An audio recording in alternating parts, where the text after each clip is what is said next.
we have to stop this or we're losing our country.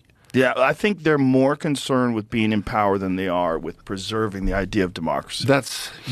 I totally agree with that. In the words of Madam VP herself, to all the supporters who think that the next 4 years are going to be different, let's be clear, this is her presidency. So if we're wondering what the next 4 years is going to look like under Kamala, this is it. We know that Joe has not been Joe in about 8 years or so. This is it. More of the same. This is her economy. That's her borders. These are her horrible policy. Those are her wars. This is it. Yes, Kamala Harris' honeymoon period is over and the media is calling her out for price control, stealing Trump and Vance policies, and her refusal to do any interviews and latest polls also have Trump above her by a few points. Nature is healing. This is what her presidency will look like. We are in it. This 4 years of uncertainty, 4 years of just what the hell is this? This is it. More of the same. Only this time they won't have Joe to blame it on, right? Because everyone wants to blame it on him. Meanwhile, they knew that, he hadn't been the same since even before he got with Barry, right? So this is it. So what you're expecting, you think there's going to be some sudden surprise? No, this is it. This is her thing. These are her policies. This is her economy. This is it. That's her health care. This is her border problems. This is it. This is it. Like, we are not going to get anything different. It's not going to get better. This is it. This is her presidency. More of the same for the next 4 years. The choice is always yours. But please, don't, let's be clear. In the words of, Madam VP herself, this is hers. These are her policies. This is her. It's all her. More of the same. Can your children, and this is for my black and brown people, can your sons survive another 4 years with her? Right? Your son's future, your daughter's future. This is it. It is not going to, no different from this. As a matter of fact, who knows, maybe worse. But this is it. No surprises. This is what her presidency will look like, because this is her presidency. Let's be clear. Yes. The funniest thing is this. When I ask someone, why will you pick up Kamala to be your choice, the kind of reasons they outline, laughable. She is in power. She is still promising you, I will do this, I will do that. She still have 5 months. Why can't she implement what she is promising she will do when elected? She is a vice president, not any kind of person. I believe so much that she play a vital role with this administration. We understand how Joe is. People said he's not the one ruling, she is the one ruling. Then if we can see that all the policies Joe implemented, she is the one that did that, then I don't know what exactly we can see. People are falling for it. Kamala has been there for almost 4 years.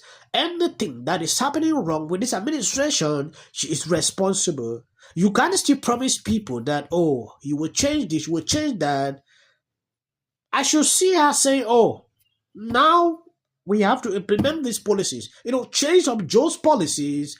Along the way, people start believe that, oh, she is right. You cannot still be keeping people in that same situation, promising them we will change. Has finally come out with her policy proposal after months of her platform revolving around her being a woman, and it's as bad as you think it is. It would make Soviet Russia proud. So what is it? She's essentially suggesting the first federal ban on price gouging when it comes to food and groceries. And sure, that sounds great if you don't care about real life consequences. If you do care about real life consequences, you would look at Soviet Russia, right? Or even more current, Venezuela.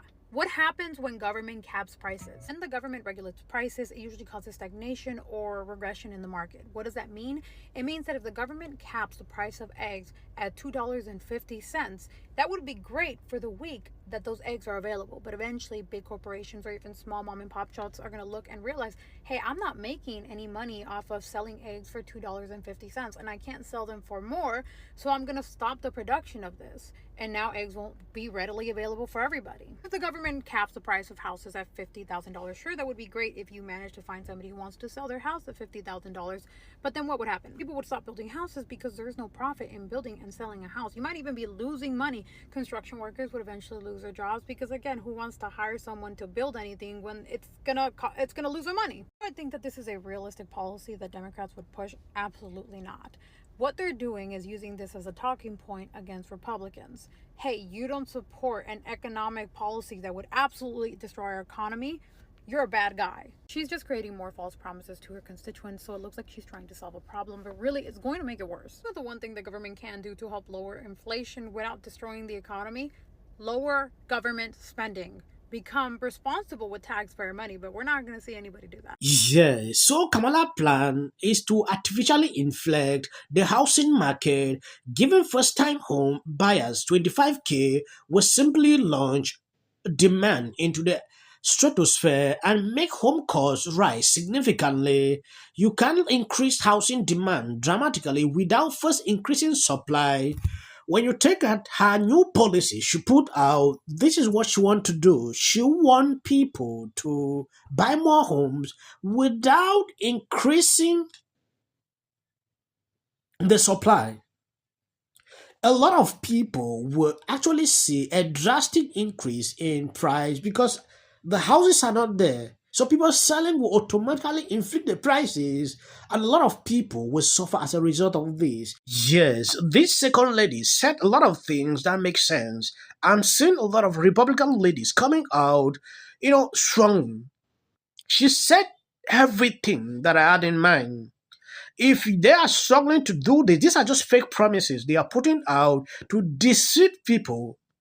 Oh, a Republic cannot do this. Oh, we want to do this. We are a party of working class.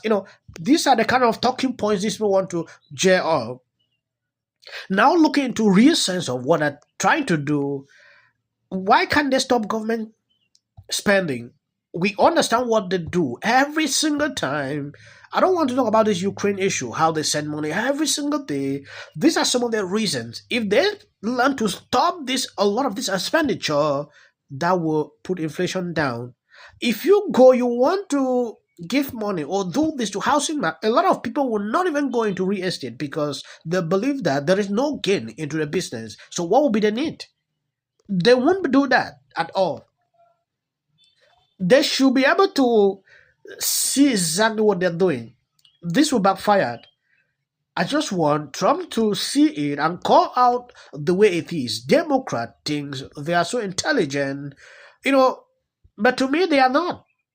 Reason they had to keep this aside, they were observing to see what Trump will put out before they put their policies. They were emboldened by the fact they're essentially running the country without a president for the last 3 years. Yes. Because he's not there. Not there, really. And since he's decided that he's not going to run again, he's gone. He's vanished. It makes me, who's running it now? Exactly.